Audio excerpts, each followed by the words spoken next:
Okay. My name is Kathy Evans, and I'm an online student with the American College of Healthcare Sciences. For my project, I'm interviewing Dick Jensen, owner of the Flying J Farm. Jensen is a local farmer in Johnstown, Ohio. He runs a CSA, sells his products directly from his farm and at farmers markets.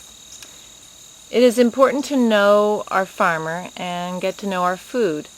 When we shop at farmers markets or sign up with a CSA, we join a short food chain and we begin to see how our health is dependent on their health, the farmers, their soils, their integrity. Here are some questions I have found that help establish a relationship of trust and is a better guarantee of quality in our food. Dick Jensen, how did you get into farming and why? I got into farming for health reasons. I lost my sister to colon cancer when she was 37 and started looking at and considering better alternatives for food and how it makes you healthy. Decided I wanted to grow my own food because what you get in the store is typically not the healthiest food that you can get. And so I wanted to be able to grow my own food and then to share that food with others. That's basically the reason I got into it. So it's for health reasons. How was the growing season this year for you? Well, this year was not an ideal growing season. We always depend on tomatoes being the best crop of all. And this year we got a tomato blight, and it ruined our heirloom tomatoes entirely. Not entirely, but almost entirely. And other tomatoes also had a very short season and didn't grow very much. But there were other things in the garden that grew well. We had our best crop of potatoes that we've ever had. We've had a good crop of greens, kale and cabbages and those sorts of things turned out real well. Otherwise, but as far as the season's concerned, it was extended by the high tunnel that we just installed this last year. And the high tunnel gives us options for continuing the season a lot longer and starting it earlier. And the tomatoes that we planted in the high tunnel were good pretty much for the whole season. And other things were good from there as well, peppers and so on. Okay. Sounds like your produce is diversified and you have a lot of varieties of vegetables and fruits. And how do you decide what products to grow? Well, when you do a CSA, you need to grow virtually all the vegetables that you can. You want to have something to be able to offer every week during the growing season. So, yeah, I grow everything that you can here in Ohio. Okay. But also for health reasons, you want a variety, and so I grow various varieties of each of the vegetables as well. Potatoes, we grow 3 different colors: red, blue, and white. Beans is 3 colors: yellow, green, and purple. And of course, we've got many different colors of peppers, every color that you can get. That basically, we want to cover the whole spectrum of colors as we grow in the garden. Okay. What kind of fertilizers do you use? Fertilizer entirely is horse manure and cow manure, composted as much as we can. And that's all we do. However, for starting plants, we have a organic mix that I buy for putting in the starting trays, and we will use that as the starting mix, and it does have fertilizer in it. It has a forget the name of the fertilizer now, but it's got Vita something or other, Vitamix. Not Vitamix, that's my mixer. Vita Grow, I think is what it's called, is what's in there. All right. How do you deal with your weeds, your insects, or diseases? Yeah. Well, insects are dealt with in 2 ways. One is to have healthy plants. If you have healthy plants, insects are less likely to attack them. Another way is to rotate the crops, put them in different location every year, and I do that. I have not been using any chemicals for pests and for diseases, but I'm not saying I won't, because there are organic materials that you can use. Okay. Are you certified organic?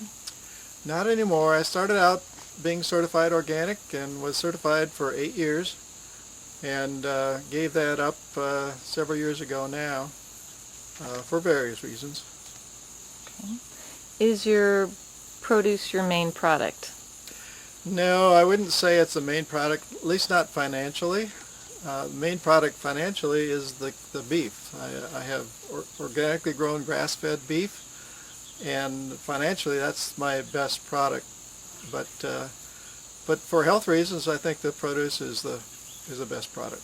Okay. So your cows are raised on pasture? They are. They're Okay. raised on pasture. I have, I think, 8 or 9 different paddocks, and I rotate the paddocks, pushing them in and out of the various paddocks as the season goes on, as they eat it down, and we mow it in between their eating it that way. Okay. Do you use any antibiotics or hormones? No, of course, being organic, you wouldn't do that, and I would not use that either, because it hurts people's health as well as the cow's health, as far as I'm concerned. Okay. How are your cows finished? They're finished on grass as well. Their whole diet consists of mother's milk when they're born, and transitioning to grass from there, and hay as a supplement, water, and I give them a mineral block. In the summertime, I give them a sulfur block to help with pink eye, to keep that from coming in. But I do a mineral block to help them mineralize, as well as to mineralize the soil from their waste. Okay. Is there anything else you'd like to share about the quality of your meat? Well, my meat is, of course, grass-fed, and it has a higher level of beta-carotene. You'll see it in the fat. The fat is yellow. I'm sorry, the fat is more yellowish, as opposed to white type fat that you get from your conventional beef that's grain-fed. It's healthier. It's got a higher level of omega-3 in it. You can see it in the fat.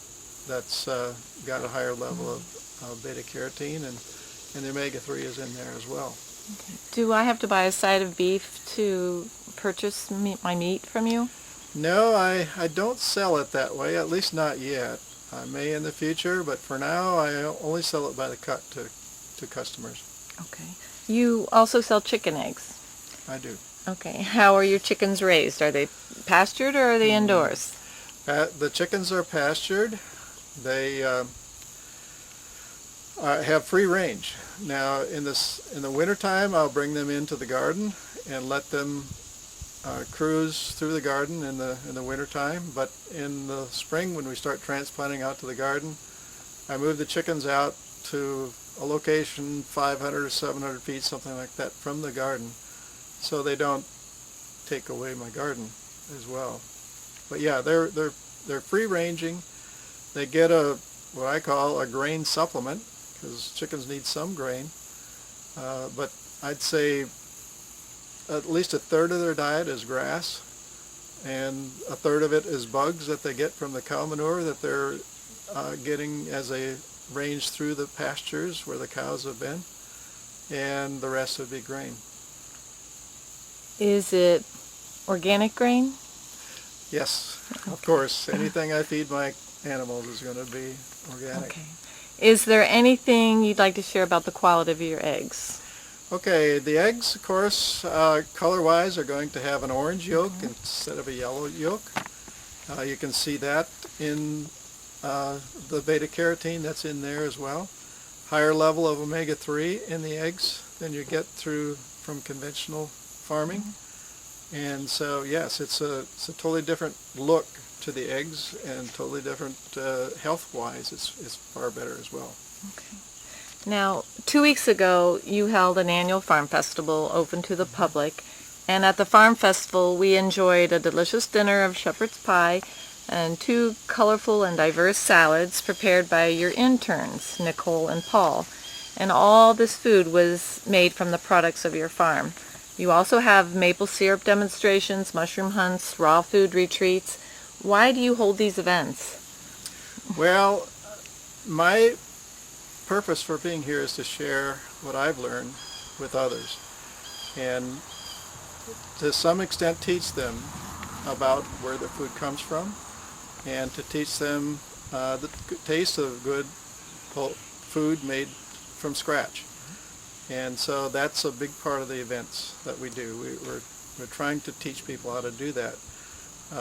Recently I attended a greening of Granville event with the students at Denison University, and they said one of the weaknesses or drawbacks to doing local food is that most people, or many people, don't know how to cook it, don't know how to prepare it. And so a big part of what we do is showing people how to prepare food from the farm. CSA people get to learn that anyway, but through events like this we can show other people how to do that. And it's also a marketing thing as far as that's concerned for the farm and our products. Okay. Well, thank you, Dick Jensen, for all you do and for taking time to do this interview. Well, thank you, Kathy. It's been fun. All right.